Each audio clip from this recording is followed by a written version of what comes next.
you're raised a certain way, and then like, are you believing this because you actually do, or because you've been taught it, or I just feel like Definitely. for sure. What's your name? Meredith. Meredith. My name is Sabur. Meredith, the thing is... I don't know. I want to have go. Oh, no, that's fine. Please, she doesn't want I to just go. wanted to. No, that's fine. Yeah. So, the thing is, Meredith, Quran gives you a criteria. And that criteria, I think, is a criteria that human beings can agree with. They may not agree with the Quran, but they can agree with the criteria. And that criteria is, don't follow your forefathers. Don't follow your society. Don't follow your own desires. Because two human beings can be taught the same thing, and they will have opposite reactions. So, for example, somebody may be a lung surgeon, and they still smoke cigars. They have the logical idea that cigars are bad, but do they act upon it? No. So your desires don't lead you to truth either. So the Quran says society doesn't lead you to truth. Your desires don't lead you to truth. The only thing that leads you to truth is your sound intellect and what's within you. The Quran speaks about human nature, that human beings want to connect to something greater. Some of the best experiences that we as human beings have is when we see a waterfall, when we see the night sky. You can play on your phone all day, you can be on WhatsApp, you can watch, Dunkirk, you can see films. There's nothing that's more hair-raising for the human being than seeing something that's greater than us, seeing something that's more sublime. That's part of human nature. And what the Quran says is, if you want to connect to God, then look into nature. Because nature is the book of God. When I look at the human body, I think to myself, how can someone study this and not be in awe? I just recently bought an iPhone 7, right? I was so happy. I got it 1 day, 2 days, 3 days later, I was like, just another phone? Just another phone? But, the human body, I have blood running through my body right now, right? And in my veins, in my capillaries, there's blood. If there's leakage in my body somewhere, what happens? I can die. I can have blood clots, right? Yet there is a leakage in my body and your body right now. It's in all human bodies. And the leakage is in your brain. There is a small part of the blood which comes out and drops into a part of your brain which is tested for toxins all the time. So if you manage to eat something which is bad for you, your body will react because it will test that you have just eaten a toxin. Now that is phenomenal. Your kidneys, it does amazing chemical analysis which the best labs in the world can't do. Now this design within us, this is the work of God. And the message of all the prophets of God, forget religion for now, the message of Jesus, the message of Moses, the message of Noah, the message of Abraham, was not to go around killing each other, fighting, taking over the world, whatever. It was have the best relationship, because relationships is what makes you happy. So Meredith, if I was to give you $1 billion, what would you buy? I don't think. Well, I know where I think you're going to go with that, and I think it brings it back to like your iPhone. It's not about this internal happiness, and fulfillment or whatever. That's the money. It's not going to do anything. The quality of your life, and I'm going to make a claim, I could be wrong, is only dependent upon the relationships you have with other people, and with our relationships in general. Right? Now, if I gave you $1 billion and you could buy whatever you want, but no human beings to share that experience with, you'd be upset. Now, Islam teaches, the Prophet Muhammad, peace be upon him, said, I came only, that's what he said, to perfect manners. I only came to help you with your relationships. So in Islam, the quality of your life is dependent upon the quality of your relationships. The best relationship you can have is with the one who created you. And after you have the relationship with the one who created you, Islam and all the prophets of God, they taught to have a good relationship with the environment and with other people. Because you were in your mother's womb for 9 months. I didn't know you. Your husband didn't know you if you're married. Your friends didn't know you. And when you die and you go in your grave, you're going to be on your own. So you came from a womb and you're going to go into a tomb. And in between this time, the only common denominator, the only person that was present when you were in your mother's womb and when you will be in your grave is God. And if you have a relationship with God, God will show you signs that will lead you to happiness, that will lead you to tranquility, that will lead you to truth. We as Muslims, we don't believe in blind belief. We don't believe, oh, I'm raised in a Muslim family, so therefore I'm Muslim. Well, I'm going to say to this guy, why don't you become Muslim? We believe the best way at arriving at truth is to use your mind and to use your relationship with God and ask Him for guidance. Do you mean to say that atheists and all the people don't have mind? That's a good question. The thing is, I can be rash.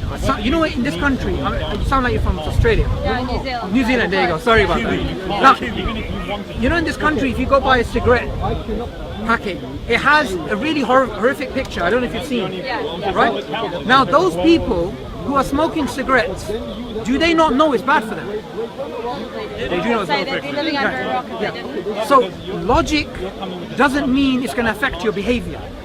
It's about your heart. And the Quran says, on the day of judgment, the only person that will be saved is the one who has a sound heart. A sound heart will always lead you to God and will always lead you to truth. But the things which cloud the heart is society, is other people, is our own desires, is our own sins. But when we try to cleanse our heart, God will put happiness in our heart. In the Quran it says, the only thing that will give you happiness, the only thing that will give you inner peace is remembering God. Remembering God is not, you could be walking around Meredith, just walking out of Speaker's Corner, and you could look at the trees and think to yourself, every single tree has a cell, and every single cell has more information than all the books in the world. You just worshipped God by thinking that way. So Islam teaches we should be continuously worshipping God, and that is the purpose of life. That's what every religion tells, I think. Don't you think so? Not only Islam or I'm fascinated by interesting conversations about this kind of thing and learning out about other people's religions.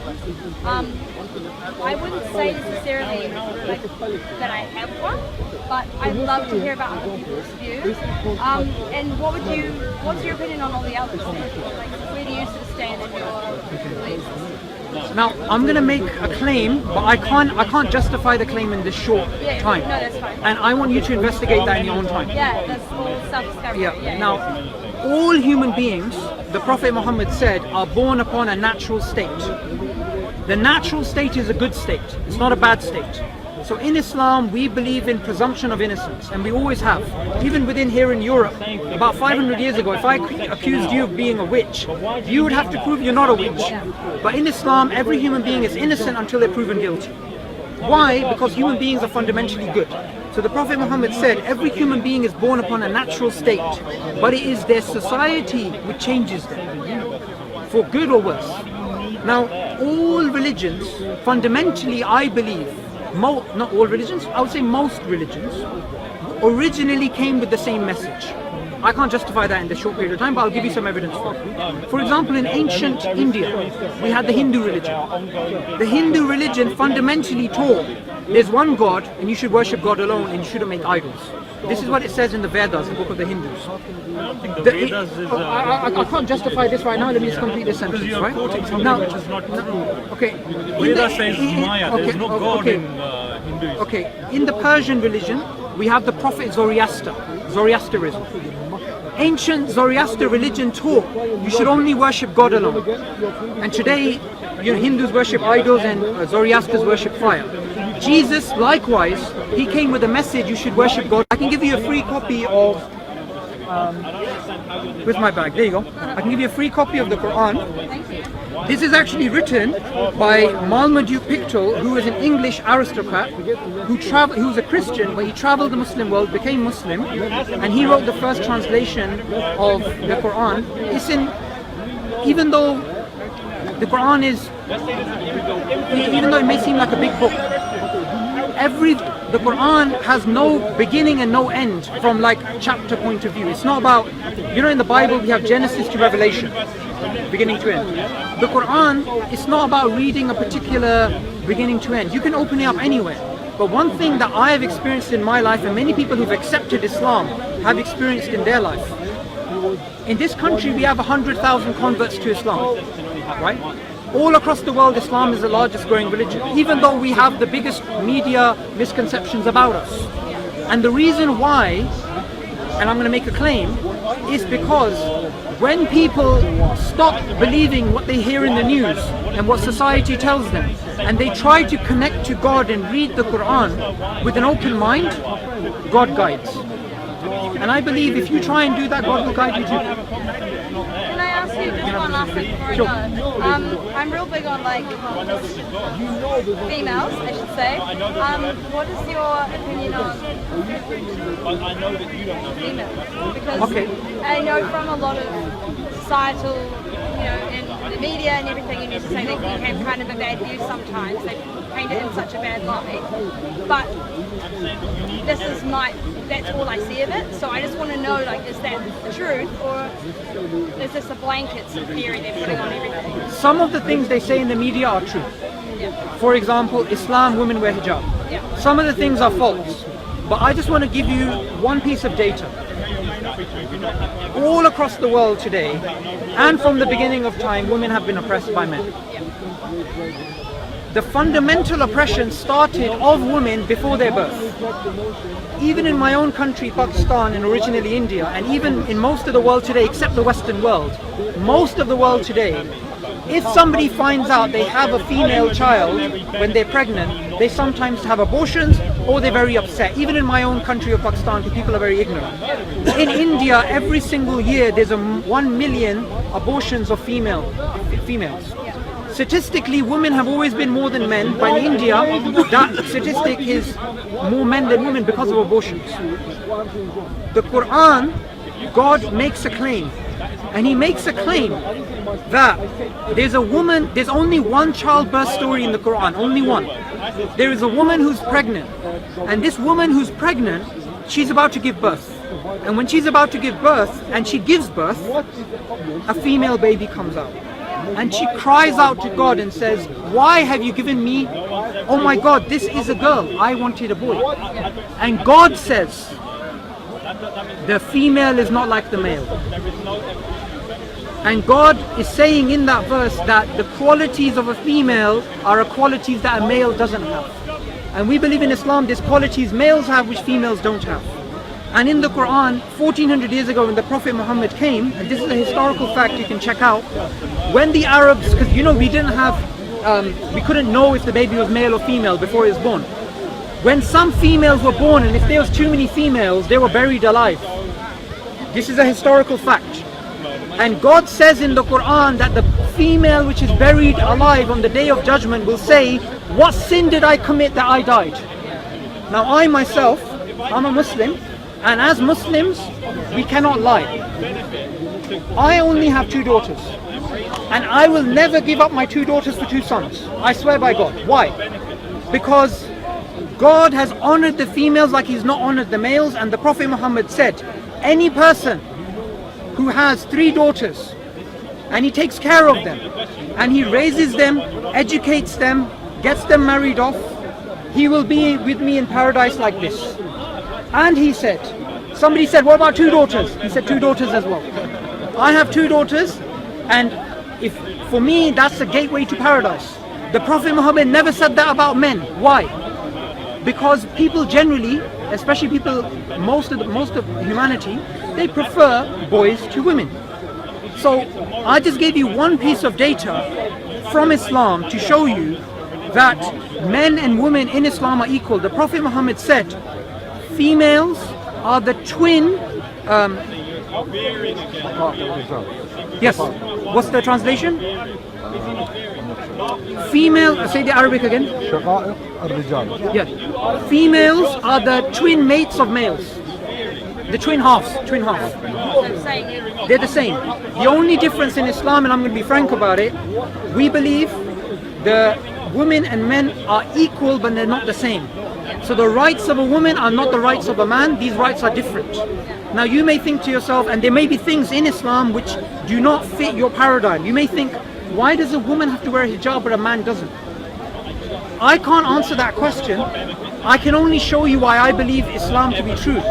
But what I can say to you is that, okay, what I can say is this. Before you took over, one thing. God, all throughout humanity, people have different morals. I believe the best person who can tell you the right way to live and not live is God. So if God says something, I follow it. In Islam, a man is not allowed to wear gold. A woman is. A man is not allowed to wear silk.